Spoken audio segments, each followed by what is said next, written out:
Punjabi radio USA ਸੁਣ ਰਹੇ ਸਾਰੇ ਸਰੋਤਿਆਂ ਨੂੰ ਬਲਵਿੰਦਰ ਕੌਰ ਵੱਲੋਂ ਪਿਆਰ ਭਰੀ ਸਤਿ ਸ਼੍ਰੀ ਅਕਾਲ। ਤੇ ਜੀ ਪ੍ਰੋਗਰਾਮ ਖਬਰ ਤੇ ਨਜ਼ਰ ਪ੍ਰੋਗਰਾਮ ਦੇ ਵਿੱਚ ਅੱਜ ਸਾਡੇ ਨਾਲ ਜੁੜਨਗੇ ਬਲਤੇਜ ਪੰਨੂ। ਕੀ ਕੁਛ ਹੁੰਦਾ ਆ ਭਾਰਤ ਵਿੱਚ ਜਾਂ ਪੰਜਾਬ ਦੇ ਵਿੱਚ, ਕੀ ਨੇ ਸੁਰਖੀਆਂ ਅਖਬਾਰਾਂ ਦੀਆਂ, ਉਹਨਾਂ ਦੀ ਕਰਾਂਗੇ ਗੱਲਬਾਤ। ਸਾਡੇ ਨਾਲ ਜੁੜ ਚੁੱਕੇ ਨੇ ਬਲਤੇਜ ਪੰਨੂ ਜੀ। ਸਤਿ ਸ਼੍ਰੀ ਅਕਾਲ, ਸਵਾਗਤ ਹੈ ਜੀ। ਸਤਿ ਸ਼੍ਰੀ ਅਕਾਲ ਜੀ, ਧੰਨਵਾਦ ਜੀ, ਬਹੁਤ ਮਿਹਰਬਾਨੀ ਜੀ। ਅਤੇ ਬਲਤੇਜ ਪੰਨੂ, ਸਭ ਤੋਂ ਪਹਿਲਾਂ ਗੱਲ ਕਰਦੇ ਹੈਗੇ ਆ ਆਪਾਂ ਸਿੱਧੂ ਦੀ। ਸਿੱਧੂ ਨੂੰ ਸੁਪਰੀਮ ਕੋਰਟ ਨੇ ਘੇਰਿਆ। ਐਕਚੁਅਲੀ ਜੀ ਸਿੱਧੂ ਦੇ ਬਾਰੇ ਦੇ ਵਿੱਚ ਜਦੋਂ ਉਹਨੇ ਭਾਰਤੀ ਜਨਤਾ ਪਾਰਟੀ ਛੱਡੀ ਆ, ਉਦੋਂ ਤੋਂ ਲੈ ਕੇ ਇੱਕ ਜਿਹੜੀ ਗੱਲ ਚੱਲਦੀ ਸੀਗੀ ਕਿ ਉਹ ਇੱਕ ਮਾਮਲੇ ਦੇ ਵਿੱਚ ਘਿਰ ਸਕਦਾ, ਜਿਹੜਾ ਕਿ ਪਟਿਆਲੇ ਦੇ ਨਾਲ ਜੁੜਿਆ ਹੋਇਆ ਮਾਮਲਾ, ਜਿਹੜੀ ਕਿ ਇੱਕ ਲੜਾਈ ਹੋਈ ਸੀਗੀ ਇੱਥੇ ਸ਼ੇਰਾਂ ਵਾਲੇ ਗੇਟ ਦੇ ਵਿੱਚ, ਜਿੱਥੇ ਇੱਕ ਵਿਅਕਤੀ ਦੀ ਮੌਤ ਹੋ ਗਈ ਸੀਗੀ। ਪਰ ਇਹ ਮਾਮਲਾ ਜਿਹੜਾ ਜੀ ਉਹ ਨਹੀਂ ਗਾ, ਇਹ ਡਿਫਰੈਂਟ ਮਾਮਲਾ ਹੈ। ਇਹਦੇ ਵਿੱਚ ਜਿਹੜਾ 2009 ਦੇ ਵਿੱਚ ਲੋਕ ਸਭਾ ਦੀ ਚੋਣ ਹੋਈ ਸੀ, ਉਹਦੇ ਵਿੱਚ ਨਵਜੋਤ ਸਿੰਘ ਸਿੱਧੂ ਹੋਰੀ ਜਿਹੜੇ ਜੇਤੂ ਰਹੇ ਸੀਗੇ, ਬਹੁਤ ਵੱਡੇ ਮਾਰਜਨ ਦੇ ਉੱਤੇ ਨਹੀਂ, ਥੋੜੇ ਮਾਰਜਨ ਤੇ। OP ਸੋਨੀ ਜਿਨ੍ਹਾਂ ਨੇ ਕਾਂਗਰਸ ਵੱਲੋਂ ਚੋਣ ਜਿਹੜੀ ਆ ਉਹ ਲੜੀ ਸੀਗੀ, ਉਹਨਾਂ ਨੇ ਜਿਹੜੀ ਹੈ ਜੀ ਪੰਜਾਬ ਹਰਿਆਣਾ ਹਾਈ ਕੋਰਟ ਦੇ ਵਿੱਚ ਇੱਕ ਰਿਟ ਪਾਈ ਸੀ ਇਹਨਾਂ ਦੇ ਖਿਲਾਫ। ਇਹ ਕਿਹਾ ਸੀਗਾ ਕਿ ਨਵਜੋਤ ਸਿੰਘ ਸਿੱਧੂ ਹੋਰਾਂ ਨੇ ਜਿਹੜੇ ਮਿੱਥਿਆ ਹੈਗਾ ਖਰਚਾ ਜੀ ਚੋਣ ਕਮਿਸ਼ਨ ਦਾ 25 ਲੱਖ ਰੁਪਈਆ, ਉਹਦੇ ਤੋਂ ਵੱਧ ਉਹਨਾਂ ਨੇ ਜਿਹੜੇ ਆ ਜੀ ਉਹ ਪੈਸੇ ਖਰਚੇ ਆ। ਔਰ ਦੂਸਰੀ ਜਿਹੜੀ ਗੱਲ ਉਹਨਾਂ ਨੇ ਇਹਦੇ ਵਿੱਚ ਇਹ ਪਾਈ ਸੀਗੀ ਕਿ ਉਹਨਾਂ ਨੇ ਕੁਝ ਅਫਸਰ ਸੀਗੇ ਜਿਨ੍ਹਾਂ ਦੀਆਂ ਬਦਲੀਆਂ ਕਰਵਾਤੀਆਂ ਸੀਗੀਆਂ। ਇਹਨੂੰ ਚੈਲੰਜ ਸੁਪਰੀਮ ਕੋਰਟ ਦੇ ਵਿੱਚ ਕਰਤਾ ਸੀਗਾ ਨਵਜੋਤ ਸਿੰਘ ਸਿੱਧੂ ਹੋਰਾਂ ਨੇ ਕਿ ਹਾਈ ਕੋਰਟ ਨੂੰ ਹੁਕਮ ਕੀਤੇ ਜਾਣ ਕਿ ਇਹ ਕੋਈ ਤੁਕ ਨਹੀਂ ਬਣਦੀ, ਇਹਦੇ ਉੱਤੇ ਨਾ ਕੋਈ ਸਬੂਤ ਹੈਗੇ ਆ ਜਿਹਦੇ ਕਰਕੇ ਇਹ ਰੱਦ ਹੋਣੀ ਚਾਹੀਦੀ ਹੈ। ਸੁਪਰੀਮ ਕੋਰਟ ਨੇ ਹੁਣ ਜਿਹੜਾ ਜੀ ਇਹ ਹੁਕਮ ਕੀਤਾ ਨਵਜੋਤ ਸਿੰਘ ਸਿੱਧੂ ਹੋਰਾਂ ਨੂੰ ਕਿ ਇਹਨੂੰ ਰੱਦ ਨਹੀਂ ਕੀਤਾ ਜਾਊਗਾ, ਤੁਸੀਂ ਟਰਾਇਲ ਜਿਹੜਾ ਜੀ ਉਹ ਫੇਸ ਕਰੋ ਪੰਜਾਬ ਹਰਿਆਣਾ ਹਾਈ ਕੋਰਟ ਦੇ ਵਿੱਚ ਇਸ ਮਾਮਲੇ ਨੂੰ ਜਿਹੜਾ ਜੀ ਉਹ ਲੈ ਕੇ। ਇਹ ਮਾਮਲਾ ਅਸਲ ਦੇ ਵਿੱਚ ਬਹੁਤ ਵੱਡਾ ਗੰਭੀਰ ਤਾਂ ਨਹੀਂ ਹੈਗਾ ਜੀ, ਕਿਉਂਕਿ ਇਹੋ ਜਿਹੇ ਮਾਮਲਿਆਂ ਦੇ ਵਿੱਚੋਂ ਅਕਸਰ ਜਿਹੜੇ ਸਿਆਸੀ ਲੋਕ ਨੇ ਉਹ ਨਿਕਲ ਜਾਂਦੇ ਨੇ, ਪਰ ਕਿਉਂਕਿ ਮਾਮਲਾ ਅਦਾਲਤੀ ਹੈ ਇਸ ਕਰਕੇ ਇਹਨੂੰ ਜਿਹੜਾ ਜੀ ਉਹ ਪ੍ਰਚਾਰਿਆ ਵੱਧ ਜਾਊਗਾ ਤੇ ਪ੍ਰਚਾਰਿਆ ਵੱਧ ਜਿਹੜਾ ਜੀ ਉਹ ਜਾ ਰਿਹਾ। ਰੀਜ਼ਨ ਕੀ ਹੈ? ਉਹ ਰੀਜ਼ਨ ਜਿਹੜਾ ਜੀ ਉਹ ਸਾਰੇ ਜਾਣਦੇ ਨੇ। ਹਾਂ, ਇੰਨਾ ਜ਼ਰੂਰ ਹੈ ਕਿ ਇਹਦੇ ਨਾਲ ਕੁਝ ਮੁਸ਼ਕਲਾਂ ਜਿਹੜੀਆਂ ਜੀ ਉਹ ਨਵਜੋਤ ਸਿੰਘ ਸਿੱਧੂ ਹੋਰਾਂ ਦੀਆਂ ਵਧਣਗੀਆਂ ਬਿਨਾਂ ਕਿਸੇ ਸ਼ੱਕ ਦੇ। ਔਰ ਜਿਵੇਂ ਇਸ ਸੰਭਾਵੀ ਰੂਪ 'ਚ ਕਿਹਾ ਜਾ ਰਿਹਾ ਕਿ ਜਿਹੜਾ ਪਹਿਲਾ ਮਾਮਲਾ ਲੜਾਈ ਵਾਲਾ, ਉਹ ਵੀ ਜਿਹੜਾ ਜੀ ਉਹ ਉੱਠ ਸਕਦਾ, ਕਿਉਂਕਿ ਆਖਰ ਉਹਨੇ ਉਸ ਪਾਰਟੀ ਤੋਂ ਅਸਤੀਫਾ ਦਿੱਤਾ ਹੋਇਆ ਜੀ ਜਿਹੜੀ ਕਿ ਇਸ ਵੇਲੇ ਭਾਰਤ ਦੇ ਵਿੱਚ ਸੱਤਾਧਾਰੀ ਧਿਰ ਹੈ ਜੀ। ਤੇ ਅੱਗੇ ਆਪਾਂ ਗੱਲ ਕਰਦੇ ਜੀ ਸਰਹੱਦ ਤੇ ਰਹਿੰਦੇ ਲੋਕ, ਜੰਮੂ ਕਸ਼ਮੀਰ ਦੇ ਬਾਰਡਰ ਤੇ, ਉਧਰ ਗੋਲੀਆਂ ਲੱਗਣ ਕਾਰਨ ਗੋਲੀਆਂ ਆ ਰਹੀਆਂ ਜੀ ਇੱਧਰ ਨੂੰ, ਤਾਂ ਉਹਨਾਂ ਨੇ ਹੁਣ ਘਰ-ਬਾਰ ਛੱਡਣੇ ਸ਼ੁਰੂ ਕੀਤੇ। ਇਹ ਐਕਚੁਅਲੀ ਪੰਜਾਬ ਵਾਲੀ ਸਾਈਡ ਤੇ ਨਹੀਂ ਹੈ ਜੀ, ਇਹ ਜਿਹੜੀ ਜੰਮੂ ਕਸ਼ਮੀਰ ਦੇ ਵਿੱਚ RS ਪੁਰਾ ਸੈਕਟਰ ਹੈ, ਉਹਦੇ ਵਿੱਚ ਪਿਛਲੇ 2 ਦਿਨ ਤੋਂ ਲਗਾਤਾਰ ਜਿਹੜੀ ਹੈ ਜੀ ਉਹ ਗੋਲਾਬਾਰੀ ਜਾਰੀ ਹੈ। ਜਿਹੜੇ ਇੱਥੇ ਨਾਲ ਲੱਗਵੇਂ ਪਿੰਡ ਨੇ ਉਹ ਇਹ ਕਹਿੰਦੇ ਆ ਕਿ ਅਸੀਂ ਪੂਰੀ ਰਾਤ ਜਿਹੜੀ ਹੈ ਜੀ ਉਹ ਸੌਂ ਨਹੀਂ ਪਾ ਰਹੇ। ਦੋਨਾਂ ਸਾਈਡਾਂ ਤੋਂ ਜਿਹੜੀ ਹੈ ਜੀ ਉਹ ਨਿਰੰਤਰ ਗੋਲਾਬਾਰੀ ਜਿਹੜੀ ਉਹ ਹੋ ਰਹੀ ਹੈ, ਔਰ ਇਹ ਲੋਕ ਜਿਹੜੇ ਨੇ ਦਹਿਸ਼ਤ ਦੇ ਸਾਏ ਹੇਠ ਰਹਿ ਰਹੇ ਨੇ। ਇਹ ਵੱਖਰੀ ਗੱਲ ਹੈ ਕਿ ਇੱਕ ਵੀ ਸਿੰਗਲ ਗੋਲੀ ਵੀ ਨਹੀਂ ਸੀ ਚੱਲੀ, ਤੇ ਇੱਥੇ ਪੰਜਾਬ ਦੇ ਵਿੱਚੋਂ 10 ਕਿਲੋਮੀਟਰ ਤੱਕ ਦੇ ਜਿਹੜੇ ਪਿੰਡ ਸੀਗੇ ਉਹ ਖਾਲੀ ਕਰਵਾ ਲਏ ਗਏ ਸੀਗੇ। ਉਸ ਟਾਈਮ ਦੇ ਉੱਤੇ RS ਪੁਰਾ ਵਾਲਾ ਜਿਹੜਾ ਸੈਕਟਰ ਸੀਗਾ, ਇਸ ਜਗ੍ਹਾ ਤੋਂ ਕੋਈ ਵੀ ਪਿੰਡ ਦੇ ਵਿੱਚੋਂ ਜਿਹੜਾ ਸੀ ਉਹ ਨਹੀਂ ਸੀ ਉਠਾਇਆ ਗਿਆ। ਹੁਣ ਪਾਕਿਸਤਾਨ ਦੀ ਫੌਜ ਦੇ ਵੱਲੋਂ ਕੀਤੀ ਜਾ ਰਹੀ ਜਿਹੜੀ ਗੋਲਾਬਾਰੀ ਹੈ ਜੀ, ਉਹਦੀ ਵਜ੍ਹਾ ਕਰਕੇ ਜਿਹੜੇ ਸਰਹੱਦ ਦੇ ਨੇੜੇ ਪੈਂਦੇ ਪਿੰਡ ਨੇ ਉਹ ਹਿਜਰਤ ਕਰਨ ਦੇ ਵਾਸਤੇ ਲੋਕ ਜਿਹੜਾ ਜੀ ਉਹ ਮਜਬੂਰ ਨੇ। ਦੋਨੋਂ ਧਿਰਾਂ ਜਿਹੜੀਆਂ ਨੇ ਜੀ ਉਹ ਪਾਕਿਸਤਾਨ ਤੇ ਭਾਰਤ ਵਾਲੀ, ਉਹ ਇੱਕ ਦੂਜੇ ਦੇ ਖਿਲਾਫ ਜਿਹੜੇ ਦਾਅਵੇ ਆ ਉਹ ਕਰੀ ਜਾ ਰਹੇ ਨੇ ਕਿ ਕਿਹਨੇ ਗੋਲਾਬਾਰੀ ਪਹਿਲਾਂ ਸ਼ੁਰੂ ਕੀਤੀ ਹੈ। ਭਾਰਤ ਵਾਲੀ ਸਾਈਡ ਤੋਂ ਇਹ ਕਿਹਾ ਜਾ ਰਿਹਾ ਜੀ ਕਿ ਉਹਨਾਂ ਨੇ ਜਿਹੜੇ ਪਾਕਿਸਤਾਨ ਦੇ ਕੁਝ ਰੇਂਜਰਸ ਨੇ ਉਹਨਾਂ ਦੀ ਡੈਥ ਹੋਈ ਹੈ ਇਸ ਗੋਲੀਬਾਰੀ ਦੇ ਵਿੱਚ। ਇਸੇ ਤਰ੍ਹਾਂ ਦਾ ਦਾਅਵਾ ਜਿਹੜਾ ਜੀ ਉਹ ਪਾਕਿਸਤਾਨ ਦੇ ਵੱਲੋਂ ਵੀ ਕੀਤਾ ਜਿਹੜਾ ਜੀ ਉਹ ਜਾ ਰਿਹਾ। ਅਕਸਰ ਇਹਨਾਂ ਦਿਨਾਂ ਦੇ ਵਿੱਚ ਜਦੋਂ ਠੰਡ ਹੁੰਦੀ ਹੈ ਤਾਂ ਕਾਫੀ ਸਾਰੇ ਜਿਹੜੇ ਅੱਤਵਾਦੀ ਨੇ ਉਹ ਵੀ ਸਰਹੱਦ ਨੂੰ ਲੰਘਦੇ ਨੇ, ਉਹ ਵੀ ਇੱਕ ਕਾਰਨ ਹੁੰਦਾ ਗੋਲਾਬਾਰੀ ਦਾ। ਪਰ ਜਿਸ ਕਿਸਮ ਦੀ ਇਹ ਗੋਲਾਬਾਰੀ ਜਿਹੜੀ ਹੋ ਰਹੀ ਹੈ, ਨਿਰੰਤਰ ਜਿਹੜੀ ਹੈ ਜੀ ਉਹ ਹੋ ਰਹੀ ਹੈ, ਇਹਦੇ ਵਾਸਤੇ ਦੋਨੋਂ ਧਿਰਾਂ ਜਿਹੜੀਆਂ ਜੀ ਉਹ ਜ਼ਿੰਮੇਵਾਰ ਨੇ, ਇੱਕ ਧਿਰ ਨਹੀਂ, ਕਿਉਂਕਿ ਭੜਕਾਹਟ ਜਿਹੜੀਆਂ ਉਹ ਦੋਨੋਂ ਧਿਰਾਂ ਹੀ ਪੈਦਾ ਕਰਨ ਦੇ ਯਤਨਾਂ ਦੇ ਵਿੱਚ ਨੇ ਜੀ। ਜੀ ਬਿਲਕੁਲ ਜੀ, ਇੱਕ ਹੱਥ ਨਾਲ ਤਾਲੀ ਨਹੀਂ ਵੱਜਦੀ। ਅੱਗੇ ਆਪਾਂ ਚੋਣ ਕਮਿਸ਼ਨ ਦੀ ਗੱਲ ਕਰਦੇ ਹਾਂ ਕਈ ਦਿਨਾਂ ਤੋਂ ਕਿ ਉਸ ਦਾ ਡੰਡਾ ਜਿਹੜਾ ਥੋੜ੍ਹਾ ਸਖਤ ਹੁੰਦਾ ਜਾਂਦਾ ਆ, ਤੇ ਇਸੇ ਕਰਕੇ ਹਾਕਮ ਧਿਰ ਤੇ ਅਫਸਰਸ਼ਾਹੀ ਡਰੇ। ਇਹ ਜਦੋਂ ਤੋਂ ਆ ਕੇ ਗਏ ਨੇ ਜੀ ਜਿਹੜੇ ਚੋਣ ਕਮਿਸ਼ਨ ਵਾਲੇ, ਉਹਨਾਂ ਨੇ ਜਿਹੜੇ ਤਰੀਕੇ ਦੇ ਨਾਲ ਸਾਰੀ ਕੁਝ ਦੀ ਜਿਹੜੀ ਘੋਖ ਕੀਤੀ ਆ ਤੇ ਉਸ ਤੋਂ ਬਾਅਦ ਹਦਾਇਤਾਂ ਦਿੱਤੀਆਂ ਨੇ, ਨਿਰਸੰਦੇਹ ਇਹਦਾ ਜਿਹੜਾ ਜੀ ਬਹੁਤ ਵੱਡਾ ਅਸਰ ਇਸ ਵੇਲੇ ਦਿਸ ਰਿਹਾ ਜਿਹੜੀ ਹਾਕਮ ਧਿਰ ਹੈ ਉਹਦੇ ਉੱਤੇ ਤੇ ਅਫਸਰਸ਼ਾਹੀ ਦੇ ਵਿੱਚ ਖਾਸ ਤੌਰ ਦੇ ਉੱਤੇ ਜਿਹੜੀ ਹੈ ਜੀ ਉਹ ਘਬਰਾਹਟ ਪਾਈ ਜਾ ਰਹੀ ਹੈ। ਜਿਹੜੀਆਂ ਅਪਰਾਧਿਕ ਸਰਗਰਮੀਆਂ, ਨਸ਼ਿਆਂ ਦੀ ਸਮਗਲਿੰਗ, ਅਪਰਾਧੀਆਂ ਦੇ ਬਾਰੇ ਸਮੀਖਿਆ ਜਿਹੜੀ ਹੈ ਜੀ, ਇਹ ਸਾਰਾ ਕੁਝ ਚੋਣ ਕਮਿਸ਼ਨ ਹੌਲੀ ਹੌਲੀ ਆਪਣੇ ਹੱਥਾਂ ਦੇ ਵਿੱਚ ਜਿਹੜਾ ਜੀ ਉਹ ਲੈਣ ਜਾ ਰਿਹਾ ਜੀ। ਜਿਹੜੇ ਮੁੱਖ ਚੋਣ ਅਧਿਕਾਰੀ ਨੇ ਵਿਜੇ ਕੁਮਾਰ ਸਿੰਘ, VK ਸਿੰਘ ਤੇ ਉਪ ਚੋਣ ਕਮਿਸ਼ਨਰ ਸੰਦੀਪ ਸਕਸੈਨਾ, ਉਹਨਾਂ ਨੇ ਲੁਧਿਆਣਾ, ਅੰਮ੍ਰਿਤਸਰ, ਜਲੰਧਰ, ਪਟਿਆਲਾ, ਬਠਿੰਡਾ ਵਰਗੀਆਂ ਜਿਹੜੀਆਂ ਥਾਵਾਂ ਨੇ ਇੱਥੇ ਪਹੁੰਚ ਕੇ ਸਾਰੇ ਅਧਿਕਾਰੀਆਂ ਦੇ ਨਾਲ ਮੀਟਿੰਗਾਂ ਜਿਹੜੀਆਂ ਜੀ ਉਹ ਕੀਤੀਆਂ ਨੇ। ਜਿਹੜੀ ਸਭ ਤੋਂ ਵੱਡੀ ਗੱਲ ਜਿਹੜੀ ਸਾਹਮਣੇ ਆਈ ਆ, ਜਿਹੜੀ ਕਿ ਵਿਰੋਧੀ ਧਿਰਾਂ ਨੇ ਵੀ ਵਿਦ ਸਬੂਤ ਜਿਹੜਾ ਜੀ ਉਹ ਪੇਸ਼ ਕੀਤਾ ਕਿ ਥਾਣੇ ਜਿਹੜੇ ਨੇ ਉਹ ਹਲਕਾ ਜਥੇਦਾਰ ਜਿਹੜੇ ਨੇ ਉਹਨਾਂ ਦੇ ਹਵਾਲੇ ਕੀਤੇ ਨੇ ਤੇ ਪੰਜਾਬ ਪੁਲਿਸ ਜਿਹੜੀ ਹੈ ਜੀ ਉਹਦਾ ਰਾਜਨੀਤੀਕਰਨ ਮੁਕੰਮਲ ਰੂਪ ਦੇ ਵਿੱਚ ਜਿਹੜਾ ਜੀ ਹੋ ਗਿਆ ਹੋਇਆ। ਇਹ ਨਹੀਂ ਪਤਾ ਲੱਗਦਾ ਕਿ ਜਿਹੜੇ ਪੁਲਿਸ ਵਾਲੇ ਨੇ ਉਹ ਅਕਾਲੀ ਨੇ ਜਾਂ ਅਕਾਲੀ ਜਿਹੜੇ ਨੇ ਉਹ ਪੁਲਿਸ ਵਾਲੇ ਨੇ। ਜਿਹੜੇ ਹਲਕਾ ਜਥੇਦਾਰਾਂ ਨੂੰ ਥਾਣੇ ਜਿਹੜੇ ਦਿੱਤੇ ਗਏ ਆ, ਇਹ ਰਾਜਨੀਤੀ ਕਰਨ ਜਿਹੜਾ ਜੀ ਇਹ ਤੋੜਿਆ ਕਿਵੇਂ ਜਾਵੇ, ਇਹਦੇ ਉੱਤੇ ਨਿਰੰਤਰ ਕੰਮ ਜਿਹੜਾ ਜੀ ਉਹ ਕੀਤਾ ਜਾ ਰਿਹਾ ਜਿਹੜੇ ਚੋਣ ਕਮਿਸ਼ਨ ਦੇ ਵੱਲੋਂ। ਔਰ ਇਹ ਕਿਹਾ ਜਾ ਰਿਹਾ ਜੀ ਕਿ ਇਹਨਾਂ ਤੋਂ ਕੱਢਿਆ ਕਿਵੇਂ ਜਾਵੇ ਇਸ ਜੂੜੇ ਦੇ ਥੱਲਿਓਂ, ਇਹਦੇ ਲਈ ਨਿਰੰਤਰ ਕੋਸ਼ਿਸ਼ਾਂ ਕੀਤੀਆਂ ਜਾ ਰਹੀਆਂ ਨੇ। ਦੂਜੇ ਜਿਹੜੀ ਅਹਿਮ ਗੱਲ ਜਿਹਦੇ ਉੱਤੇ ਮੁੱਖ ਚੋਣ ਕਮਿਸ਼ਨ ਨੇ ਜਿਹੜਾ ਜੀ ਜ਼ੋਰ ਦਿੱਤਾ ਹੋਇਆ, ਉਹ ਹੈ ਕੈਦੀਆਂ ਨੂੰ ਪੈਰੋਲ ਦੇ ਉੱਤੇ ਛੱਡਣ ਦਾ ਗੰਭੀਰ ਮਾਮਲਾ। ਤੁਹਾਨੂੰ ਯਾਦ ਹੋਣਾ ਕਿ ਵਿਧਾਨ ਸਭਾ ਦੇ ਵਿੱਚ ਜਦੋਂ ਕਾਂਗਰਸ ਵਾਲੇ ਜਿਹੜੇ ਜੀ ਉਹ ਉਲਝੇ ਹੋਏ ਸੀਗੇ ਉੱਥੇ ਰਹਿਣ ਜਾਂ ਜਿਹੜਾ ਜੀ ਉੱਥੇ ਪੱਕਾ ਮੋਰਚਾ ਲਾਉਣ ਦੇ ਮਾਮਲੇ 'ਚ, ਤੇ ਸਰਕਾਰ ਨੇ ਚੁੱਪ ਕੀਤੇ ਛੋਪਲੇ ਦੇ ਕੁਝ ਬਿੱਲ ਜਿਹੜੇ ਪਾਸ ਕਰ ਲਏ ਸੀ, ਉਹਦੇ ਵਿੱਚ ਕੈਦੀਆਂ ਨੂੰ ਪੈਰੋਲ ਦੇ ਉੱਤੇ ਛੱਡਣ ਦੇ ਮਾਮਲੇ ਦੇ ਵਿੱਚ ਕਾਫੀ ਸਾਰੀ ਫਲੈਕਸੀਬਿਲਿਟੀ ਜਿਹੜੀ ਹੈ ਜੀ ਉਹ ਦਿੱਤੀ ਗਈ ਸੀਗੀ। ਹੁਣ ਚੋਣ ਕਮਿਸ਼ਨ ਨੇ ਇਹ ਕਿਹਾ ਕਿ ਨਾਲ ਦੀ ਨਾਲ ਜਿਹੜੀ ਰਿਪੋਰਟ ਹੈ ਉਹ ਚੋਣ ਕਮਿਸ਼ਨ ਨੂੰ ਡੇਲੀ ਬੇਸਿਸ ਦੇ ਉੱਤੇ ਤੁਸੀਂ ਦੇਣੀ ਹੈ ਕਿ ਕਿਹੜੇ ਲੋਕਾਂ ਨੂੰ ਤੁਸੀਂ ਪੈਰੋਲ ਦੇ ਉੱਤੇ ਛੱਡ ਰਹੇ ਹੋ, ਉਹ ਕਿਹੜੇ ਗੁਨਾਹ ਦੇ ਤਹਿਤ ਜਿਹੜੀ ਹੈ ਜੀ ਉਹ ਸਜ਼ਾ ਕੱਟ ਰਹੇ ਨੇ ਜੇਲ੍ਹ ਦੇ ਵਿੱਚ। ਤੋ ਇਹ ਜਿਹੜਾ ਮਾਮਲਾ ਜੀ ਡੇਲੀ ਬੇਸਿਸ ਦੇ ਉੱਤੇ ਹੁਣ ਸਰਕਾਰ ਨੂੰ ਜਿਹੜਾ ਦੇਣਾ ਪਊਗਾ। ਇਹਦੇ ਕਰਕੇ ਜਿਹੜੇ ਜੇਲ੍ਹ ਅਧਿਕਾਰੀ ਨੇ ਜੀ ਉਹ ਆਪਣੇ ਰਜਿਸਟਰ ਚੁੱਕ ਕੇ ਜਿਹੜਾ ਜੀ ਉਹ ਭੱਜੇ ਫਿਰਦੇ ਨੇ ਚੋਣ ਅਧਿਕਾਰੀਆਂ ਤੱਕ। ਔਰ ਇਹ ਕਿਹਾ ਜਾ ਰਿਹਾ ਜੀ ਕਿ ਬੇਸ਼ੱਕ ਅਜੇ ਕੁਝ ਦਿਨ ਚੋਣ ਜਾਬਤਾ ਜਿਹੜਾ ਜੀ ਉਹ ਨਾ ਲੱਗੇ, ਪਰ 15 ਨਵੰਬਰ ਤੋਂ ਤਕਰੀਬਨ ਰਾਜ ਦੇ ਅੰਦਰ ਸੈਮੀ ਕੋਡ ਵਰਗੀ ਜਿਹੜੀ ਸਥਿਤੀ ਆ ਉਹ ਬਣ ਜਾਣੀ ਆ। ਅਜਿਹੀ ਜਿਹੜਾ ਇਸ਼ਾਰਾ ਉਹ ਕਰ ਦਿੱਤਾ ਜੀ ਚੋਣ ਕਮਿਸ਼ਨ ਨੇ, ਭਾਵ ਕਿ ਮੁਕੰਮਲ ਚੋਣ ਜ਼ਾਬਤਾ ਜਿਹੜਾ ਜੀ ਉਹ ਤੋਂ ਕੁਝ ਦਿਨ ਬਾਅਦ ਲੱਗ ਸਕਦਾ, ਪਰ ਸੈਮੀ ਚੋਣ ਮੁਕਾਬਲਾ ਜਿਹੜਾ ਚੋਣ ਜ਼ਾਬਤਾ ਹੈ ਉਹ ਇੱਕ ਕਿਸਮ ਦੇ ਨਾਲ ਇੱਥੇ ਸ਼ੁਰੂ ਜਿਹੜਾ ਜੀ ਉਹ ਹੋ ਜਾਊਗਾ, ਜਿਹਦੇ ਵਿੱਚ ਸਭ ਤੋਂ ਨੇੜੇ ਤੋਂ ਜਿਹੜੀ ਨਿਗਾਹ ਹੈ ਜੀ ਉਹ ਪੁਲਿਸ ਪ੍ਰਸ਼ਾਸਨ ਦੇ ਉੱਤੇ ਰੱਖੀ ਜਾਊਗੀ, ਜਿਹੜਾ ਕਿ ਰਾਜਨੀਤਿਕਾਂ ਦੇ ਕਹੇ ਦੇ ਉੱਤੇ ਪਰਚੇ ਦਰਜ ਕਰਦਾ ਤੇ ਰਾਜਨੀਤਿਕਾਂ ਦੇ ਕਹੇ ਦੇ ਉੱਤੇ ਪਰਚੇ ਜਿਹੜੇ ਆ ਜੀ ਉਹ ਰੱਦ ਕਰਦਾ। ਇਹ ਸਭ ਤੋਂ ਵੱਡਾ ਜਿਹੜਾ ਜੀ ਇੱਕ ਚੈਲੰਜ ਹੋਊਗਾ ਜਿਹੜੇ ਚੋਣ ਕਮਿਸ਼ਨ ਦੇ ਵਾਸਤੇ ਕਿ ਇਹ ਜਿਹੜਾ ਚੱਲ ਰਹੀ ਤਿਕੜਮਬਾਜ਼ੀ ਹੈ ਜੀ ਇਹਨੂੰ ਤੋੜਨ ਦੇ ਵਿੱਚ ਉਹ ਸਫਲ ਹੁੰਦਾ ਜਾਂ ਨਹੀਂ। ਬਿਲਕੁਲ ਜੀ, ਉਹ ਜਿਨ੍ਹਾਂ ਨੂੰ ਤੋੜਨਾ ਆ, ਪੁਲਿਸ ਆ ਜਾਂ ਹਾਕਮ ਧਿਰ ਆ, ਉਹਨਾਂ ਨੂੰ ਵੀ ਕਿਸ ਤਰ੍ਹਾਂ ਡਾਈਜੈਸਟ ਹੋਊਗਾ, ਕਿਉਂਕਿ ਇੰਨੀ ਦੇਰ ਦੀਆਂ ਉਹਨਾਂ ਨੇ ਚੰਮਦੀਆਂ ਚਲਾਈਆਂ। ਤੇ ਦੇਖਦੇ ਹਾਂ ਜੀ ਇਸ ਦੇ ਵਿੱਚ ਕੀ ਹੁੰਦਾ। ਤੇ ਅੱਗੇ ਕੇਜਰੀਵਾਲ ਦੀ ਗੱਲ ਕਰੀਏ, ਉਸ ਦੀ ਪੰਜਾਬ ਫੇਰੀ ਦੇ ਦੌਰਾਨ ਪੰਥਕ ਧਿਰਾਂ ਨਾਲ ਮੁਲਾਕਾਤ।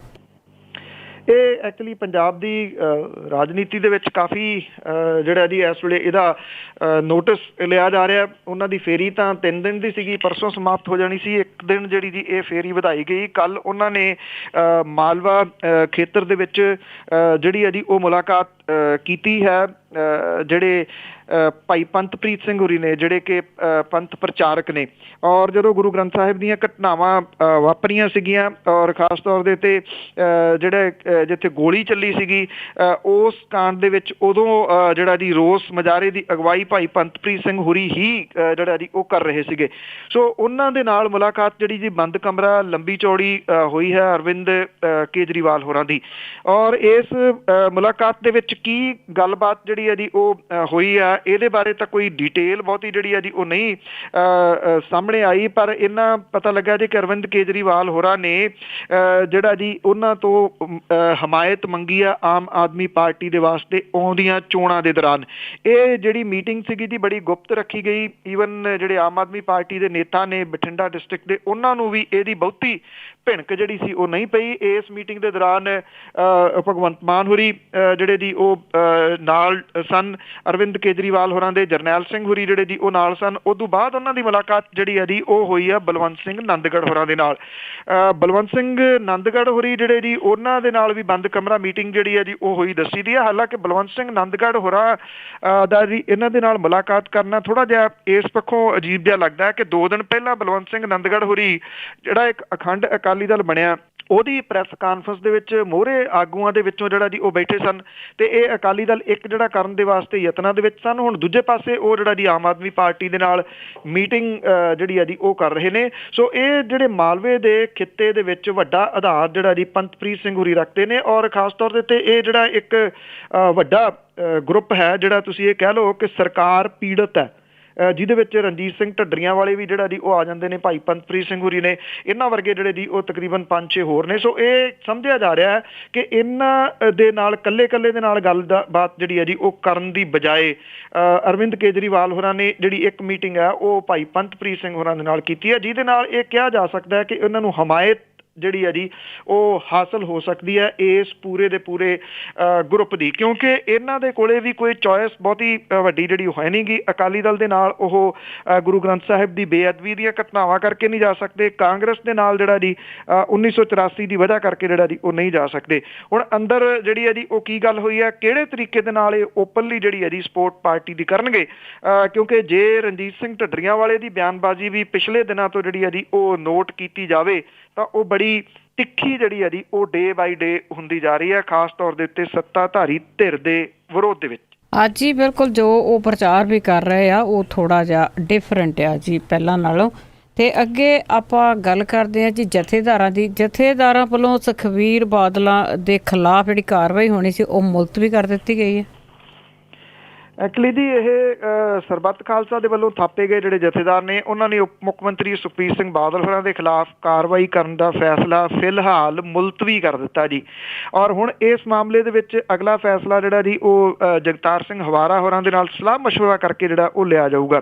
ਸਰਬੱਤ ਖਾਲਸਾ ਦੇ ਵੱਲੋਂ ਥਾਪੇ ਗਏ ਜਿਹੜੇ ਜਥੇਦਾਰ ਨੇ ਧਿਆਨ ਸਿੰਘ ਮੰਡ ਜਿਹੜੇ ਕਿ ਕਾਰਜਕਾਰੀ ਜਥੇਦਾਰ ਬਣਾਏ ਨੇ ਅਕਾਲ ਤਖਤ ਦੇ, ਬਲਜੀਤ ਸਿੰਘ ਦਾਦੂਵਾਲ ਤਖਤ ਦਮਦਮਾ ਸਾਹਿਬ ਦੇ ਜਥੇਦਾਰ, ਅਮਰੀਕ ਸਿੰਘ ਤਖਤ ਕੇਸਗੜ੍ਹ ਦੇ ਜਥੇਦਾਰ ਦੇ ਵੱਲੋਂ ਬਰਗਾੜੀ ਤੇ ਬਾਈਬਲ ਕਾਂਡ ਮਾਮਲੇ ਦੇ ਵਿੱਚ ਪੰਜਾਬ ਸਰਕਾਰ ਦੇ ਗ੍ਰਹਿ ਮੰਤਰੀ ਦੇ ਵਜੋਂ ਉਪ ਮੁੱਖ ਮੰਤਰੀ ਸੁਖਬੀਰ ਸਿੰਘ ਬਾਦਲ ਕੋਲੋਂ ਇਸ ਮਾਮਲੇ ਦੇ ਵਿੱਚ ਸਰਕਾਰ ਵੱਲੋਂ ਕੀਤੀ ਗਈ ਕਾਰਵਾਈ ਬਾਰੇ ਰਿਪੋਰਟ ਮੰਗੀ ਗਈ ਸੀ।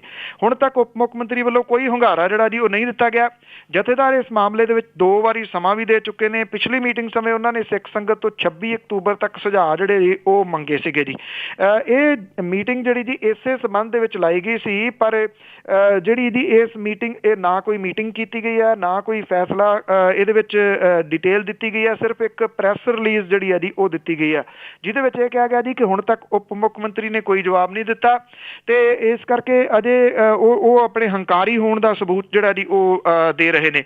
ਤੇ ਇਹਦੇ ਵਾਸਤੇ ਉਹਨਾਂ ਨੇ ਇਹ ਵੀ ਕਿਹਾ ਜੀ ਕਿ ਇਸ ਕਾਰਵਾਈ ਦੇ ਵਾਸਤੇ ਸਿੱਖ ਸੰਗਤ ਤੋਂ ਸੁਝਾਅ ਜਿਹੜੇ ਆ ਜੀ ਉਹ ਮੰਗੇ ਗਏ ਆ ਔਰ ਵੱਡੀ ਗਿਣਤੀ ਦੇ ਵਿੱਚ ਸੁਝਾਅ ਪ੍ਰਾਪਤ ਵੀ ਹੋਏ ਆ। ਕਿਤੇ ਨਾ ਕਿਤੇ ਕਿਹਾ ਜਾ ਰਿਹਾ ਹੈ ਕਿ ਜਿਹੜੀ ਮੀਟਿੰਗ ਦੇ ਆਪਾਂ ਹੁਣੇ ਜ਼ਿਕਰ ਕਰਕੇ ਹਟੇ ਆ ਮਾਲਵੇ ਦੇ ਵਿੱਚ ਹੋਈ ਆ, ਉਹਦਾ ਅਸਰ ਕਿਤੇ ਨਾ ਕਿਤੇ ਜਿਹੜਾ ਜੀ ਉਹ ਹੋ ਸਕਦਾ ਹੈ, ਕਿਉਂਕਿ ਜਿਹੜੀਆਂ ਧਿਰਾਂ ਨੇ ਜੀ ਉਹ ਕਈ ਜਿਹੜੇ ਗਰੁੱਪਾਂ ਦੇ ਵਿੱਚ ਵੰਡੀਆਂ ਜਿਹੜੀਆਂ ਜੀ ਉਹ ਹੋਈਆਂ ਨੇ। ਜਦੋਂ ਪਿਛਲਾ ਸਰਬੱਤ ਖਾਲਸਾ ਹੋਇਆ ਸੀਗਾ ਤੇ ਉਹਦੇ ਵਿੱਚ ਨਾ ਤਾਂ ਰਣਜੀਤ ਸਿੰਘ ਢੱਡਰੀਆਂ ਵਾਲਾ ਗਏ ਸਨ, ਨਾ ਉਹਦੇ ਵਿੱਚ ਭਾਈ ਪੰਥਪ੍ਰੀਤ ਸਿੰਘ ਹੋਰੀ ਜਿਹੜੇ ਜੀ ਉਹ ਗਏ ਸਨ। ਬੇਸ਼ੱਕ ਉਹਨਾਂ ਨੇ ਇਹਦਾ ਵਿਰੋਧ ਵੀ ਨਹੀਂ ਸੀ ਕੀਤਾ ਤੇ ਹੁਣ ਵੀ ਜਿਹੜਾ ਇਹਦਾ ਵਿਰੋਧ ਤਾਂ ਉਹ ਨਹੀਂ ਕਰ ਰਹੇ ਪਰ ਚੁੱਪ ਨੇ ਇਸ ਮਸਲੇ ਦੇ ਉੱਤੇ।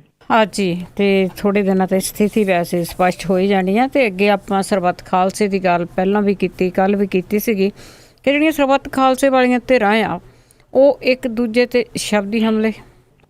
ਬਿਲਕੁਲ ਜੀ, ਉਹ ਜਿਹੜੇ ਕੁਝ ਨਾਮ ਨੇ ਉਹ ਫੇਰ ਸਾਹਮਣੇ ਆ ਗਏ ਜੀ, ਜਿਹੜੇ ਇੱਕ ਦੂਜੇ ਦੇ ਉੱਤੇ ਸ਼ਬਦਾਂ ਦਾ ਹਮਲਾ ਜਿਹੜਾ ਜੀ ਉਹ ਬੋਲ ਰਹੇ ਨੇ। ਅਕਾਲੀ ਦਲ ਅੰਮ੍ਰਿਤਸਰ ਦੇ ਪ੍ਰਧਾਨ ਸਿਮਰਨਜੀਤ ਸਿੰਘ ਮਾਨ ਹੋਰਾਂ ਨੇ ਪੰਥਕ ਆਗੂਆਂ ਦੇ ਉੱਤੇ ਦੋਸ਼ ਇਹ ਲਾਤਾ ਜੀ ਕਿ ਉਹਨਾਂ ਦੀ ਆਮ ਆਦਮੀ ਪਾਰਟੀ ਦੇ ਜਿਹੜੇ ਨੇ ਅਰਵਿੰਦ ਕੇਜਰੀਵਾਲ ਹੋਰਾਂ ਦੇ ਨਾਲ ਸਿਆਸੀ ਸੌਦੇਬਾਜ਼ੀ ਹੋ ਚੁੱਕੀ ਆ, ਜਿਹਦੇ ਕਰਕੇ ਉਹ 10 ਨਵੰਬਰ 2016 ਨੂੰ ਜਿਹੜਾ ਸਰਬੱਤ ਖਾਲਸਾ ਹੋਣਾ ਤਲਵੰਡੀ ਸਾਬੋ ਦੇ ਵਿੱਚ ਉਹਦਾ ਉਹ ਵਿਰੋਧ ਕਰ ਰਹੇ ਨੇ ਤੇ ਸਰਬੱਤ ਖਾਲਸਾ ਦੀ ਤਰੀਕ ਬਦਲਣ ਦੇ ਬਾਰੇ ਬੇਤੁਕੇ ਤੱਥ ਜਿਹੜੇ ਆ ਜੀ ਉਹ ਪੇਸ਼ ਕਰ ਰਹੇ ਨੇ। ਸਿਮਰਨਜੀਤ ਸਿੰਘ ਮਾਨ ਹੋਰਾਂ ਨੇ ਹਰਪਾਲ ਸਿੰਘ ਚੀਮਾ, ਕਰਨੈਲ ਸਿੰਘ, ਪੀਰ ਮੁਹੰਮਦ, ਗੁਰਤੇਜ ਸਿੰਘ, ਗੁਰਦਰਸ਼ਨ ਸਿੰਘ ਢਿੱਲੋਂ, ਜਗਤਾਰ ਸਿੰਘ ਜਾਚਕ, ਬਲਵੰਤ ਸਿੰਘ ਨੰਦਗੜ੍ਹ, ਕੇਵਲ ਸਿੰਘ, ਇਹ ਸਾਰੇ ਜਿਹੜੇ ਜੀ ਇਹਨਾਂ ਨੂੰ ਸਿੱਧੇ ਤੌਰ ਦੇ ਉੱਤੇ ਅਖੌਤੀ ਪੰਥਕ ਆਗੂ ਦੱਸਦੇ ਆ। ਇਹ ਕਿਹਾ ਕਿ ਉਹ ਲੋਕ ਨੇ ਜਿਹੜੇ ਕਿ ਆਪਣੀਆਂ ਸਿਆਸੀ ਸੌਦੇਬਾਜ਼ੀਆਂ ਤੇ ਨਿੱਜੀ ਲੋੜਾਂ ਅਧੀਨ ਪੰਜਾਬ ਤੇ ਸਿੱਖ ਕੌਮ ਵਿਰੋਧੀ ਸਾਜ਼ਿਸ਼ਾਂ ਦੇ ਵਿੱਚ ਗਲਤਾਨ ਹੋ ਕੇ ਸਰਬੱਤ ਖਾਲਸਾ ਵਰਗੇ ਕੌਮੀ ਪ੍ਰੋਗਰਾਮ ਦਾ ਵਿਰੋਧ ਜਿਹੜਾ ਜੀ ਕਰ ਰਹੇ ਨੇ। ਉਹਨਾਂ ਨੇ ਵੀ ਕਿਹਾ ਜੀ ਕਿ ਇਹਨਾਂ ਆਗੂਆਂ ਦਾ ਮੁੱਖ ਉਦੇਸ਼ ਸਰਬੱਤ ਖਾਲਸਾ ਦੀ ਤਰੀਕ ਅੱਗੇ ਪਾ ਕੇ ਵਿਧਾਨ ਸਭਾ ਚੋਣਾਂ ਦੇ ਵਿੱਚ ਯੂਪੀ, ਦਿੱਲੀ ਤੇ ਬਿਹਾਰ ਦੇ ਬਾਬੂਆਂ ਦਾ ਪੰਜਾਬ ਦੇ ਉੱਪਰ ਸਿਆਸੀ ਕਬਜ਼ਾ ਜਿਹੜਾ ਜੀ ਉਹ ਦਿਵਾਉਣਾ।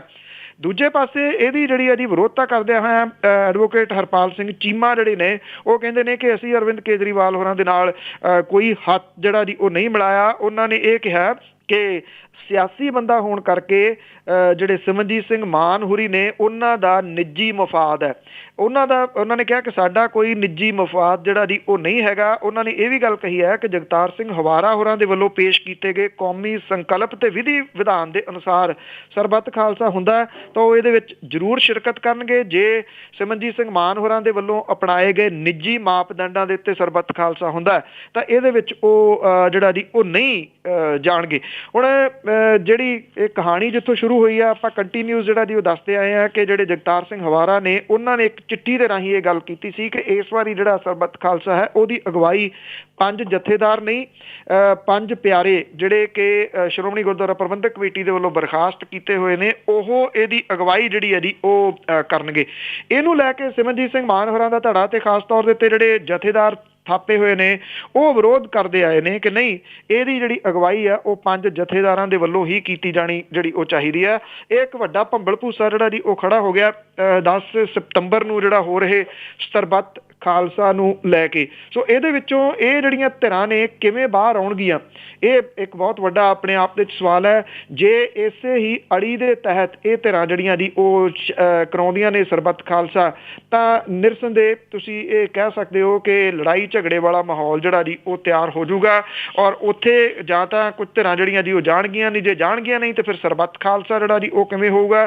ਕੀ ਇਹ ਇੱਕ ਧੜੇ ਦਾ ਹੋ ਕੇ ਤਾਂ ਨਹੀਂ ਰਹਿ ਜਾਊਗਾ ਕਿਉਂਕਿ ਪਿਛਲੀ ਵਾਰੀ ਵੀ ਇਸੇ ਤਰ੍ਹਾਂ ਦੇ ਕੁਝ ਜਿਹੜੇ ਦੀ ਉਹ ਦੋਸ਼ ਲੱਗੇ ਸਨ ਕਿ ਇਹ ਇੱਕ ਧੜੇ ਦਾ ਸਮਾਗਮ ਹੋ ਨਿਬੜਿਆ ਸੀਗਾ ਔਰ ਜੋ ਰੋਸ ਜਾਂ ਜੋ ਜੋਸ਼ ਉਸ ਟਾਈਮ ਪਾਇਆ ਜਾ ਰਿਹਾ ਸੀਗਾ ਜਿਹੜੇ ਪੰਥ ਖਾਲਸਾ ਦੇ ਵਿੱਚ ਉਹ ਸਾਰੇ ਦਾ ਸਾਰਾ ਮੁੜ ਕੇ ਜਿਹੜਾ ਜੀ ਉਹ ਠੰਡਾ ਹੋ ਕੇ ਰਹਿ ਗਿਆ ਸੀਗਾ। ਸੋ ਇਹ ਬੜਾ ਅਹਿਮ ਦਿਨ ਜਿਹੜੇ ਜੀ ਉਹ ਅਗਲੇ ਕੁਝ ਹੋਣਗੇ ਕਿ ਇਹਦੇ ਵਿੱਚ ਸਿਆਸਤ ਭਾਰੂ ਰਹਿੰਦੀ ਹੈ ਜਾਂ ਫਿਰ ਪੰਥ ਭਾਰੂ ਰਹਿੰਦਾ ਹੈ।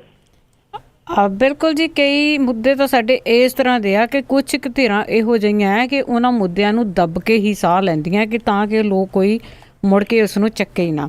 ਤੇ ਅੱਗੇ ਆਪਾਂ ਪਟਿਆਲੇ ਦੇ ਵਿੱਚੋਂ ਇੱਕ 6 ਸਾਲਾ ਜਿਹੜਾ ਲੜਕਾ ਸੀਗਾ ਉਹ ਅਗਵਾ ਕੀਤਾ ਗਿਆ ਸੀ, ਉਹ ਮਿਲ ਗਿਆ।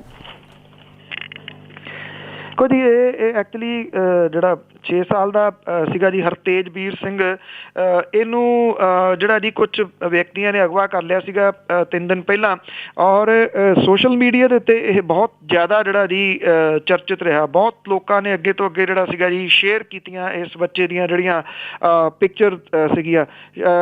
ਅਗਵਾ ਕਾਂਡ ਤਾਂ ਪਹਿਲਾਂ ਵੀ ਜਿਹੜੇ ਜੀ ਉਹ ਹੁੰਦੇ ਆ ਪਰ ਇਸ ਕਿਸਮ ਦੇ ਨਾਲ ਜਿਵੇਂ ਇਹ ਮੁੱਦਾ ਜਿਹੜਾ ਜੀ ਉਹ ਛਾ ਗਿਆ ਸੋਸ਼ਲ ਮੀਡੀਆ ਦੇ ਉੱਤੇ ਪਹਿਲਾਂ ਜਿਹੜਾ ਜੀ ਇਹ ਘੱਟ ਹੋਇਆ ਇਸ ਤਰ੍ਹਾਂ ਦਾ ਕੁਝ ਜਿਹੜਾ ਜੀ ਔਰ ਜਿਹੜੀ ਪੁਲਿਸ ਸੀ ਉਹ ਬੜੇ ਦਬਾਅ ਦੇ ਹੇਠ ਸੀਗੀ ਜੀ ਇਸ ਮੁੱਦੇ ਨੂੰ ਲੈ ਕੇ ਕਿ ਇਹਦਾ ਜਿਹੜਾ ਜੀ ਉਹ ਲੱਭਣਾ ਔਰ ਇਹ ਮੁੰਡਾ ਜਿਹੜਾ ਜੀ ਉਹ ਲੱਭ ਗਿਆ ਔਰ ਅਸਲ ਦੇ ਵਿੱਚ 4 ਜਾਣੇ ਨੇ ਜੀ ਦਿੜਬੇ ਦੇ ਨੇੜੇ ਪਿੰਡ ਕਮਾਲਪੁਰਾ ਉੱਥੋਂ ਦੇ ਇਹ ਰਹਿਣ ਵਾਲੇ ਸਨ ਜਿਨ੍ਹਾਂ ਨੇ ਇਸ ਬੱਚੇ ਨੂੰ ਅਗਵਾ ਕੀਤਾ। ਉਹਨਾਂ ਨੇ ਫਿਲਮ ਵੇਖ ਕੇ ਇਹ ਇੱਕ ਜਿਹੜੀ ਸੀਗੀ ਜੀ ਉਹ ਉਸ ਤਰੀਕੇ ਦਾ ਇਹ ਸਾਰਾ ਤਰੀਕਾ ਜਿਹੜਾ ਸੀਗਾ ਅਪਣਾਇਆ ਔਰ ਇਹਦੇ ਵਿੱਚ ਉਹਨਾਂ ਨੇ ਸੈੱਲ ਫੋਨ ਦੀ ਵਰਤੋਂ ਨਹੀਂ ਕੀਤੀ ਜਿਹਦੇ ਕਰਕੇ ਜਿਹੜਾ ਜੀ ਉਹਨਾਂ ਦਾ ਖੁਰਾ ਖੋਜ ਲਾ ਸਕਣਾ ਔਖਾ ਹੋ ਗਿਆ ਪੁਲਿਸ ਦੇ ਵਾਸਤੇ। ਹੋਇਆ ਕੀ ਜੀ ਕਿ ਇੱਕ ਇਹਨਾਂ ਦੇ ਵਿੱਚੋਂ ਜਿਹੜਾ ਸੀਗਾ ਉਹ ਚਿੱਠੀ ਸੁੱਟਣ ਦੇ ਵਾਸਤੇ ਆਇਆ ਜਿਹਦੇ ਵਿੱਚ 30 ਲੱਖ ਫਰੌਤੀ ਦੀ ਮੰਗ ਜਿਹੜੀ ਆ ਉਹ ਕੀਤੀ ਗਈ ਸੀ। ਪੁਲਿਸ ਜਿਹੜੀ ਸੀ ਉੱਥੇ ਮੁਸਤੈਦ ਸੀਗੀ ਉਸ ਏਰੀਏ ਦੇ ਵਿੱਚ ਔਰ ਉਹਨੇ ਇਸ ਨੂੰ ਜਿਹੜਾ ਜੀ ਉਹ ਫੜ ਲਿਆ ਇਸ ਮੁੰਡੇ ਨੂੰ। ਉਹਦੇ ਤੋਂ ਅੱਗੇ ਜਿਹੜਾ ਸੀਗਾ ਜੀ ਫਿਰ ਲੀਡ ਮਿਲੀ ਤੇ ਇਹਨਾਂ ਨੇ ਜਾ ਕੇ ਮੁੰਡੇ ਨੂੰ ਸਹੀ ਸਲਾਮਤ ਜਿਹੜਾ ਜੀ ਇਸ ਬੱਚੇ ਨੂੰ ਹਾਸਲ ਕਰ ਲਿਆ। ਪੁਲਿਸ ਜੇ ਦਬਾਅ ਤੋਂ ਬਿਨਾਂ ਕੰਮ ਕਰਦੀ ਹੈ ਤੇ ਇਸ ਤਰੀਕੇ ਨਾਲ ਕੰਮ ਕਰ ਸਕਦੀ ਹੈ। ਵੈਸੇ ਇਹ ਕਿਉਂਕਿ ਇੱਕ ਅਫਸਰ ਦਾ ਮੁੰਡਾ ਸੀਗਾ ਇਸ ਕਰਕੇ ਲੱਭ ਗਿਆ। ਪਟਿਆਲੇ ਦੇ ਵਿੱਚੋਂ ਝੁੱਗੀ ਵਾਲਿਆਂ ਦੇ ਬੱਚੇ ਜਿਹੜੇ ਨੇ ਉਹ ਅਗਵਾ ਹੋਏ ਨੇ, ਅਜੇ ਤੱਕ ਉਹਨਾਂ ਦਾ ਕੋਈ ਥੋਹ ਪਤਾ ਨਹੀਂ ਲੱਗ ਰਿਹਾ ਜੀ। ਇਹ ਨਹੀਂ ਪਤਾ ਲੱਗਦਾ ਕਿ ਬੱਚੇ ਇੰਨੇ ਚੋਰੀ ਕਿਉਂ ਹੁੰਦੇ ਆ, ਕਿੱਥੇ ਜਾਂਦੇ ਆ ਤੇ ਉਹਨਾਂ ਦਾ ਕੀ ਕੀਤਾ ਜਾਂਦਾ ਹੈ। ਅੱਗੇ ਆਪਾਂ ਚਾਈਨਾ ਦੇ ਸਮਾਜ ਦੀ ਗੱਲ ਕੀਤੀ ਸੀਗੀ ਕਿ ਉਸ ਦਾ ਜਿਹੜਾ ਬਾਈਕਾਟ ਹੋ ਰਿਹਾ ਆ ਲੀਡਰਾਂ ਵੱਲੋਂ ਵੀ ਹੋ ਰਿਹਾ ਆ, ਤੇ ਇਸ ਕਰਕੇ ਜਿਹੜੇ ਦੀਵੇ ਆ ਉਹ ਕਹਿੰਦੇ ਉਹਨਾਂ ਦੀ ਜਿਹੜੀ ਵਿਕਰੀ ਆ ਉਹਦੇ ਵਿੱਚ ਵਾਧਾ ਹੋਇਆ। ਇਹ ਜਿਹੜਾ ਪ੍ਰਚਾਰ ਆ ਜੀ ਇਸ ਵਾਰੀ ਬਹੁਤ ਜ਼ਿਆਦਾ ਹੋ ਰਿਹਾ ਹੈ, ਖਾਸ ਤੌਰ ਦੇ ਉੱਤੇ ਸੋਸ਼ਲ ਮੀਡੀਆ ਦੇ ਉੱਤੇ ਤਾਂ ਬਹੁਤ ਜ਼ਿਆਦਾ ਕਿ ਚਾਈਨਾ ਦਾ ਜਿਹੜਾ ਸਮਾਨ ਹੈ ਉਹਦਾ ਬਾਈਕਾਟ ਜਿਹੜਾ ਉਹ ਕੀਤਾ ਜਾਵੇ। ਬੇਸ਼ੱਕ ਸਰਕਾਰੀ ਤੌਰ ਦੇ ਉੱਤੇ ਇੱਦਾਂ ਦਾ ਕੁਝ ਨਹੀਂ ਹੋ ਰਿਹਾ, ਨਾ ਜਿਹੜੇ ਸਰਕਾਰਾਂ ਦੇ ਵੱਡੇ ਸਮਝੌਤੇ ਨੇ ਉਹਨਾਂ ਦੇ ਉੱਤੇ ਕਿਸੇ ਕਿਸਮ ਦਾ ਅਸਰ ਜਿਹੜਾ ਜੀ ਹੋ ਰਿਹਾ, ਪਰ ਜਿਹੜਾ ਅਸਰ ਆ ਜੀ ਉਹ ਆਮ ਲੋਕਾਂ ਦੇ ਉੱਤੇ ਇਹਦਾ ਜਿਹੜਾ ਜੀ ਉਹ ਹੋਣਾ ਸ਼ੁਰੂ ਹੋਇਆ। ਜਿਹੜੇ ਮਿੱਟੀ ਦੇ ਦੀਵੇ ਜਿਹੜੇ ਬਣਾਉਣ ਵਾਲੇ ਨੇ ਉਹਨਾਂ ਦੇ ਜਿਹੜਾ ਜੀ ਤਕਰੀਬਨ 1.5 ਦਹਾਕੇ ਤੋਂ ਚਾਈਨਾ ਦੇ ਬਣੇ ਹੋਏ ਜਿਹੜੇ ਦੀਵੇ, ਮੋਮਬੱਤੀਆਂ, ਬਿਜਲੀ ਦੀਆਂ ਲੜੀਆਂ ਐਸੀਆਂ ਆ ਗਈਆਂ ਜੀ, ਉਹ ਦੀਵਿਆਂ ਵਰਗੀਆਂ ਲੱਗਦੀਆਂ ਨੇ। ਇਹਨਾਂ ਦੀ ਰੋਜ਼ੀ ਰੋਟੀ ਦੇ ਉੱਤੇ ਬਹੁਤ ਬੁਰਾ ਅਸਰ ਜਿਹੜਾ ਜੀ ਉਹ ਪਿਆ। ਹੌਲੀ ਹੌਲੀ ਇਹ ਕੰਮਕਾਰ ਜਿਹੜਾ ਸੀ ਉਹ ਛੱਡ ਕੇ ਹੋਰ ਕਿੱਤਿਆਂ ਦੇ ਵਿੱਚ ਜਿਹੜਾ ਉਹ ਪੈ ਗਏ। ਪਰ ਜਿਹੜਾ ਜੀ ਦੀਵਾਲੀ ਜਦੋਂ ਨੇੜੇ ਆਉਂਦੀ ਹੈ ਤੇ ਫਿਰ ਇਹ ਮਿੱਟੀ ਦੇ ਭਾਂਡੇ ਬਣਾਉਂਦੇ ਨੇ ਥੋੜ੍ਹੇ ਬਹੁਤੇ। ਇਸ ਵਾਰੀ ਬੜੀ ਰਫਤਾਰ ਫੜੀ ਹੈ ਜੀ ਇਹਨਾਂ ਮਿੱਟੀ ਦੇ ਭਾਂਡਿਆਂ ਦੇ, ਜਿਹੜੇ ਲੋਕ ਵੱਡੇ ਪੱਧਰ ਦੇ ਉੱਤੇ ਇਹਦਾ ਖਰੀਦ ਰਹੇ ਨੇ। ਇਹਦਾ ਵੱਡਾ ਕਾਰਨ ਜਿਹੜਾ ਚਾਈਨਾ ਦੇ ਬਣੇ ਸਮਾਨ ਦਾ ਬਾਈਕਾਟ ਕਰਨ ਦਾ ਹੋਕਾ ਜਿਹੜਾ ਜੀ ਉਹ ਦੇਣਾ। ਦੀਵੇ, ਝਕਰੀਆਂ, ਕਰੂਏ ਜਿਹੜੇ ਨੇ ਉਹ ਮਿੱਟੀ ਦਾ ਸਮਾਨ ਜਿਹੜਾ ਜੀ ਉਹ ਇਸ ਵੇਲੇ ਖਰੀਦਣ ਨੂੰ ਲੋਕ ਜਿਹੜੇ ਆ ਜੀ ਉਹ ਤਰਜੀਹ ਦੇ ਰਹੇ ਨੇ। ਲੋਕ ਇਹ ਸੋਚਦੇ ਨੇ ਕਿ ਬਿਜਲੀ ਦੇ ਨਾਲ ਚੱਲਣ ਵਾਲੇ ਜਿਹੜੇ ਯੰਤਰ ਨੇ ਸ਼ਾਇਦ ਉਹਨਾਂ ਤੋਂ ਇਹ ਕਹਿ ਲਓ ਤੁਸੀਂ ਕਿ ਕਿਤੇ ਨਾ ਕਿਤੇ ਲੋਕ ਅੱਕੇ ਵੀ ਪਏ ਨੇ ਜੀ, ਕਿ ਰਿਐਲਿਟੀ ਤਾਂ ਉਹਨਾਂ ਦੇ ਵਿੱਚ ਜਿਹੜੀ ਆ ਉਹ ਨਹੀਂ ਦੀਦੀ। ਸੋ ਬੇਸ਼ੱਕ ਸਾਰਾ ਕੁਝ ਕਿਉਂ ਨਾ ਬਦਲ ਗਿਆ ਹੋਵੇ, ਇਹ ਜਿਹੜੇ ਰਿਐਲਿਟੀ ਵੱਲ ਨੂੰ ਲੋਕਾਂ ਦਾ ਜਿਹੜਾ ਮੁੜਨਾ, ਮਿੱਟੀ ਦੇ ਭਾਂਡਿਆਂ ਵੱਲ ਨੂੰ ਜਿਹੜਾ ਜੀ ਉਹ ਮੁੜਨਾ, ਇਹਨੂੰ ਇੱਕ ਜਿਹੜਾ ਜੀ ਚੰਗੇ ਸ਼ਗਨ ਦੇ ਵਜੋਂ ਵੀ ਜਿਹੜਾ ਉਹ ਲਿਆ ਜਾ ਸਕਦਾ ਹੈ। ਪਹਿਲਾਂ ਜਿਹੜਾ ਹੌਲੀ ਹੌਲੀ ਕੰਮ ਘੱਟ ਗਿਆ ਸੀਗਾ, ਰੇਹੜੀਆਂ ਤੇ ਖੱਚਰ ਰੇਹੜਿਆਂ ਦੇ ਉੱਤੇ ਲੱਦ ਕੇ ਜਿਹੜੀ ਫੇਰੀ ਲੱਗਦੀ ਹੁੰਦੀ ਸੀ ਦੀਵਿਆਂ ਦੀ ਤੇ ਬਾਕੀ ਭਾਂਡਿਆਂ ਦੀ, ਉਹ ਦੁਬਾਰਾ ਹੁਣ ਜਿਹੜੀ ਹੈ ਜੀ ਉਹ ਦਿਸਣ ਲੱਗੀ ਆ। ਮਿੱਟੀ ਦੇ ਜਿਹੜੇ ਭਾਂਡੇ ਬਣਾਉਣ ਵਾਲੇ ਜਿਹੜੇ ਮਿੱਟੀ ਦੇ ਨੇ ਉਹ 2600 ਰੁਪਏ ਤੋਂ ਲੈ ਕੇ 3000 ਰੁਪਏ ਤੱਕ ਦੀ ਪਰ ਟਰਾਲੀ ਜਿਹੜੀ ਹੈ ਜੀ ਉਹ ਮਿਲਦੀ ਆ ਮਿੱਟੀ ਦੀ। ਪਰ ਪਹਿਲਾਂ ਇਹ ਮੁਫਤ ਹੁੰਦੀ ਸੀ ਟੋਬਿਆਂ ਦੇ ਉੱਤੇ, ਇਸ ਕਰਕੇ ਇੰਨੇ ਸਸਤੇ ਵੀ ਜਿਹੜਾ ਜੀ ਇਹ ਭਾਂਡੇ ਨਹੀਂ ਹੈਗੇ। ਪਰ ਫਿਰ ਵੀ ਜਿਹੜਾ ਕੁੱਜਾ ਹੈ, ਜੋ ਕਿਸੇ ਨੇ ਲੈਣਾ ਹੋਵੇ 30, 40, 50 ਰੁਪਏ ਤੱਕ ਵੱਡਾ ਜਿਹੜਾ ਜੀ ਉਹ ਮਿਲ ਜਾਂਦਾ। ਔਰ ਜਿਹੜੇ ਦੀਵੇ ਨੇ ਜੀ ਉਹ 2-2 ਰੁਪਏ ਦੇ, 3-3 ਰੁਪਏ ਦੇ ਜਿਹੜੇ ਮਿਲ ਜਾਂਦੇ ਨੇ। ਜੇ ਤੁਸੀਂ ਸਟੋਰ ਚੋਂ ਖਰੀਦਦੇ ਹੋ ਜਿਹੜੇ ਚਾਈਨਾ ਦੇ ਨੇ ਉਹ ਇੰਨੇ ਸਸਤੇ ਜਿਹੜੇ ਜੀ ਉਹ ਨਹੀਂ ਹੈਗੇ। ਸਸਤਾ ਜਾਂ ਤੁਸੀਂ ਇਹ ਕਹਿ ਲਓ ਕਿ ਰੀਅਲ ਚੀਜ਼ ਜਿਹੜੀ ਹੈ ਜੀ ਉਸ ਪਾਸੇ ਵੱਲ ਨੂੰ ਪਰਤਣਾ, ਇਹ ਕਾਰਨ ਕਿਹਾ ਜਾ ਸਕਦਾ ਜੀ ਇਹਨਾਂ ਮਿੱਟੀ ਦੇ ਦੀਵਿਆਂ ਦੀ ਵਾਪਸੀ। ਬਿਲਕੁਲ ਜੀ, ਜਿਹੜੀ ਲੋਕਾਂ ਦੀ ਰੋਟੀ ਰੋਜੀ ਆ ਉਹ ਉਹਨਾਂ ਨੂੰ ਵਾਪਸ ਮਿਲਦੀ ਆ ਜੀ। ਅਖੀਰ ਵਿੱਚ ਆਜ਼ਨਾਮਾ ਕਿ ਮੁੰਡਾ ਫਿਰਦਾ ਮੁਲਾਇਮ ਦਾ ਮੂੰਹ ਵੱਟੀ, ਕਰਦਾ ਬਾਪ ਦੇ ਨਾਲ ਵੀ ਬਾਤ ਨਹੀਂ ਹੋ। ਮੁੰਡਾ ਫਿਰਦਾ ਮੁਲਾਇਮ ਦਾ ਮੂੰਹ ਵੱਟੀ, ਕਰਦਾ ਬਾਪ ਦੇ ਨਾਲ ਵੀ ਬਾਤ ਨਹੀਂ ਹੋ। ਕੱਲਾ ਭੁੜਕਦਾ ਹੀ ਸ਼ਿਵਪਾਲ ਉਧਰ, ਦਿਸਦੀ ਚਾਚੇ ਦੇ ਨਾਲ ਜਮਾਤ ਨਹੀਂ ਹੋ। ਗੁੱਛੀ ਮਾਰ ਕੇ ਅਮਰ ਸਿਉ ਚੁੱਪ ਬੈਠਾ, ਕਰਨੀ ਉਸਨੇ ਛੱਡਣੀ ਘਾਤ ਨਹੀਂ ਹੋ। ਆਜ਼ਮ ਖਾਨ ਉਬਾਲੇ ਜੇ ਛੱਡਦਾ ਹੀ, ਚੁੱਪ ਹੋਣ ਵਾਲੀ ਉਹਦੀ ਜਾਤ ਨਹੀਂ ਹੋ। ਕਹਿ ਕੇ ਪਾਰਟੀ ਆਗੂ ਸੀ ਇੱਕ ਟੱਬਰ, ਹੁੰਦਾ ਟੱਬਰ ਦੇ ਵਿੱਚ ਨਿਭਾ ਹੈ ਨਹੀਂ। ਕਹਿ ਕੇ ਪਾਰਟੀ ਆਗੂ ਸੀ ਇੱਕ ਟੱਬਰ, ਹੁੰਦਾ ਟੱਬਰ ਦੇ ਵਿੱਚ ਨਿਭਾ ਹੈ ਨਹੀਂ। ਖਿੱਦੋ ਟੱਬਰ ਦਾ ਰੋਲਣ ਤੋਂ ਰਹਿਣ ਦੇਵੇ, ਮੁੰਡਾ ਮੁੱਢੋਂ ਤਖਤ ਦਾ ਇਹ ਸੁਭਾਅ ਹੈ ਨਹੀਂ। ਥੈਂਕ ਯੂ ਜੀ, ਬਹੁਤ ਬਹੁਤ ਧੰਨਵਾਦ। ਮਿਹਰਬਾਨੀ ਜੀ, ਧੰਨਵਾਦ ਜੀ, ਸਤਿ ਸ਼੍ਰੀ ਅਕਾਲ ਜੀ। ਸਰੋਤੇ, ਇਹ ਸਨ ਬਲਤੇਜ ਪੰਨੂ ਜੋ ਸਾਡੇ ਨਾਲ ਜੁੜਦੇ ਨੇ ਤੇ ਕਰਦੇ ਨੇ ਖਬਰਾਂ। ਹੁਣ ਬਲਵਿੰਦਰ ਕੌਰ ਵੱਲੋਂ ਵੀ ਅਗਲੇ ਬੁਲਟਨ ਤੱਕ ਆਪ ਸਭ ਨੂੰ ਹੀ ਪਿਆਰ ਭਰੀ ਸਤਿ ਸ੍ਰੀ ਅਕਾਲ।